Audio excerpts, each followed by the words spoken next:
Hi Jai families எல்லோரும் எப்படி இருக்கீங்க? நல்லா இருக்கீங்களா? இன்றைக்கி நம்ம எதை பற்றி பார்க்க போகிறோன்னா ஒரு நியூ அப்டேட்டோடு தான் ஃப்ரெண்ட்ஸ் வந்திருக்கேன்.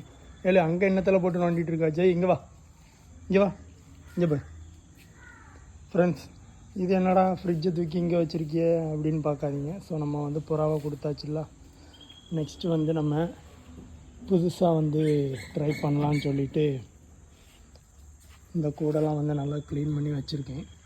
ஸோ பார்த்தா உங்களுக்கே தெரியும். ஸோ நம்ம இன்னும் வந்துட்டு இதில் வந்து முயல் வளர்க்க போகிறோம் ஃப்ரெண்ட்ஸ். முயல் எப்படி இதில் வளர்க்குறேங்கிறத வந்து நான் உங்களுக்கு அப்கமிங் வீடியோஸில் வந்து அப்லோடு பண்ணுறேன். ஸோ நம்ம இன்றைக்கி எங்கே போக போகிறோன்னு பார்த்தீங்கன்னா, முயல் வாங்குறதுக்காக பெட் ஷாப்புக்கு தான் நம்ம போக போகிறோம். நான் உங்களுக்கு அங்கே போயிட்டு முயல் வாங்குறத உங்களுக்கு வந்து நான் அப்லோட் பண்ணுறேன். ஸோ இன்றைக்கான அப்டேட் இதுதான் ஃப்ரெண்ட்ஸ். இங்கே பாருங்கள், நம்ம ஜெய் எங்கெல்லாம் போய் கையை காலை விட்டுன்னு வாண்டிகிட்ருக்காங்க. ஓகே ஃப்ரெண்ட்ஸ், லவ் யூ, பாய் பாய். சரி, உங்களுக்கு நெக்ஸ்ட்டு வீடியோவில் வந்து உங்களுக்கு முயல் வாங்குறத வந்து நான் அப்லோட் பண்ணுறேன். ஓகே, பாய் பாய்.